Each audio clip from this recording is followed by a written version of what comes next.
Thank yourselves for being here.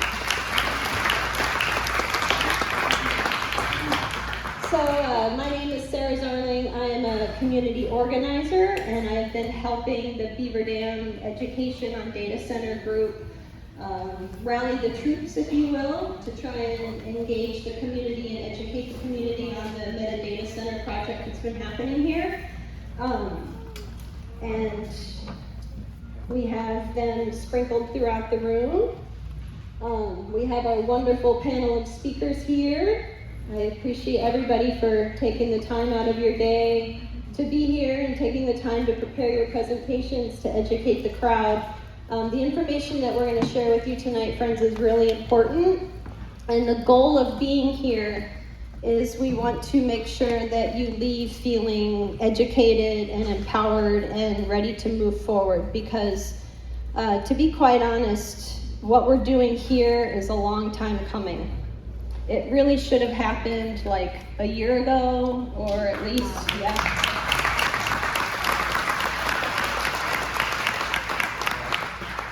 I'm sort of viewing this as like your redemption day, because as soon as I learned about this project last September, months after ground had already been broken on the site, I was really disturbed to learn that the community at large did not know what was happening in their literal backyard. And it's been frustrating for me to hear in Common Council meetings and in exchanges with the city officials and the mayor that they believe that people are informed about this. But starting with our community meetings in October, for whoever was at that first meeting at the Pizza Ranch, when Steve asked the question, how many of you knew about the data center before this meeting? One hand went up, and that was the hand of a reporter. Seriously. So I think that, I feel like it's fair to acknowledge there's been so many discussions about so many different things that have come up about this issue over the last several months, basically since Joe started the group in October. And one of the discussions is it's about transparency, and then also about like resident responsibility. So, it's really unfortunate that the system is working exactly as it was designed, and that people are working 2 and 3 jobs to try and support their families and just trying to pay their bills, and so they're too busy and distracted by other things to attend, their city government meetings. And that's totally understandable, because I'm a single mom. Life is hard, and we don't always find the time to look at agendas and stay engaged. And we put the trust and faith in our city leaders that they're going to do the right thing and represent us like they're supposed to.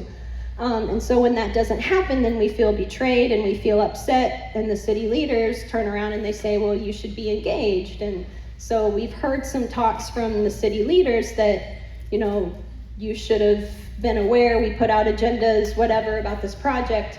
However, I really feel very strongly that if we have multiple community meetings where we ask the question every time, how many of you knew about this data center before this meeting, and no hands go up, I think that's a really strong indicator that whatever's being done to inform the residents of things like this, it's clearly not enough. And also, I think it really highlights the issue of, again, I mentioned transparency, but it's just, I feel like it's 2 + 2 = 4. Like, this should have gone to community vote. I mean, it really should have. You guys should have had a citizen discussion about this project before it was ever voted on.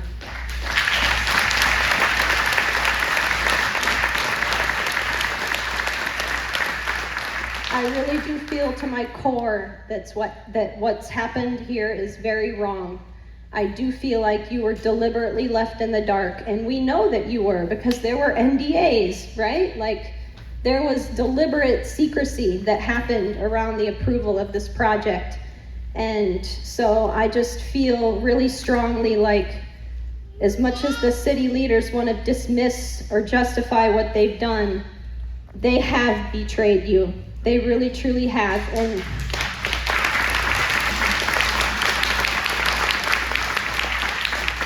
And from the bottom of my heart, honestly, I'm sorry for you, because I live in Watertown. I don't live in Beaver Dam. So you might wonder why this chick from Watertown is up here talking about a Beaver Dam issue. It's because I've been helping as a professional organizer, but the people in the group, the other admins and everybody who helped to plan this event, because oh my gosh, does it truly take a village. Watching them grow over these past months and really come into their power and not be like, they were never afraid to stand up for what they believe in, but like the fire under their rear end is like really grown, and it's really exciting to see. And so we're honestly hoping that this is going to be just the first of these kind of events, and that with all the information and discussion that you get here today, that you're going to leave wanting to feel empowered and stay engaged and fight back. Because remember, you do have a second proposal coming up for a vote, right? I hope we get a vote on it. Yeah. Well, the city council is going to be voting on it. Again, it should come to community vote, right? Yeah. Yes. Yeah.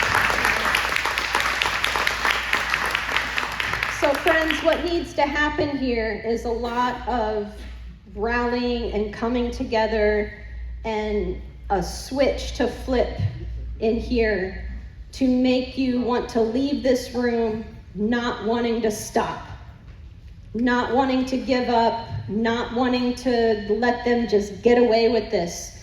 Yeah, things start at the top.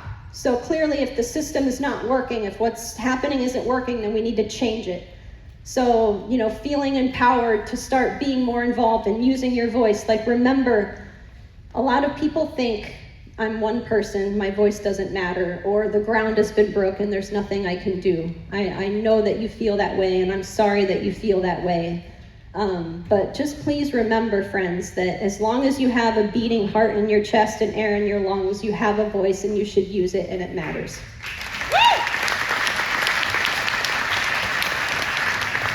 So don't underestimate your power.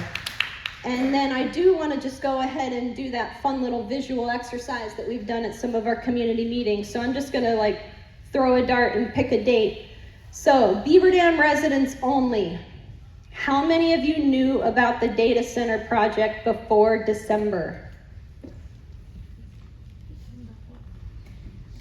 Okay, good. Did you start coming to our community meetings? Or find out on Facebook? Still not a lot of hands. I mean, really, lots of hands should come up, right? So I think it's just really important to, again, like I said, let's leave here feeling empowered to stand up and make sure that this doesn't keep happening to you. So I did want to bring up all of the admins and the people in the planning committee to acknowledge them, but they've requested I not do that. So I do want to just take the moment to acknowledge how much work and effort was put into not only organizing this event, but over the past several months of, finding places to hold our meetings, people donating money out of their pocket for signs and space costs and printing and so many things. I mean, they've literally given their blood, sweat, tears, and heart to make sure that you're educated and that you can stay rallied. And remember, the word community has the word unity in it. So it's really important that you guys really unite together. But they really have been so tireless. And again, doing this for free because they care that much. So please.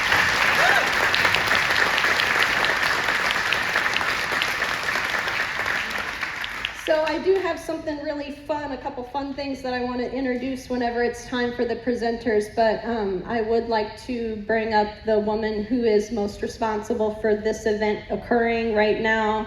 I like to call her the big kahuna, but because I'm weird. But her name is Jo Larson. I'd like to just have her say a few words about how this whole thing came to be, because it really does matter.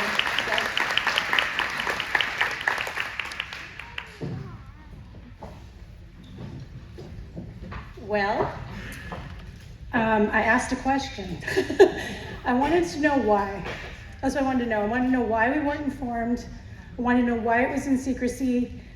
I'm a midwife. I wanted to know what it was going to do to affect the families that I take care of. That was very important to me. What's it going to do to the water? What's it going to do to the supply? What's it going to do to our future, right? And we have generations coming up behind us, and those generations have to take care of this problem. So this has become like an epidemic. We need to look at this as a sickness that needs to be stopped, and we need to get fire behind us and start lighting that fire to everyone we talk to. So I just started it. I thank you all. It's my team. It's been a lot of my team. So thank you so much. And I look forward to seeing it grow and helping other areas too. So.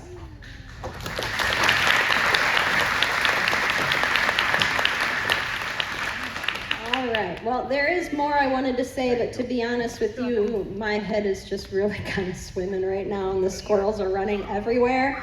So, and we got to keep her moving anyway because we started late. So, I'm guessing that I'm just going to go ahead and say that it's time for the big moment here. So, the first time that I learned who Charlie was, I saw a video come across my feed called Midwest Guy at Disney.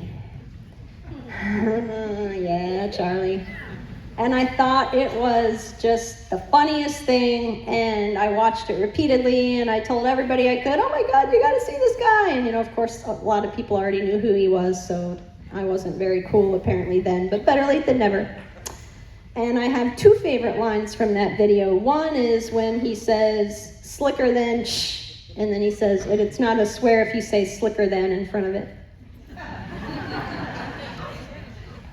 And then when he says Crocs and socks are church attire. That's pretty solid stuff right there.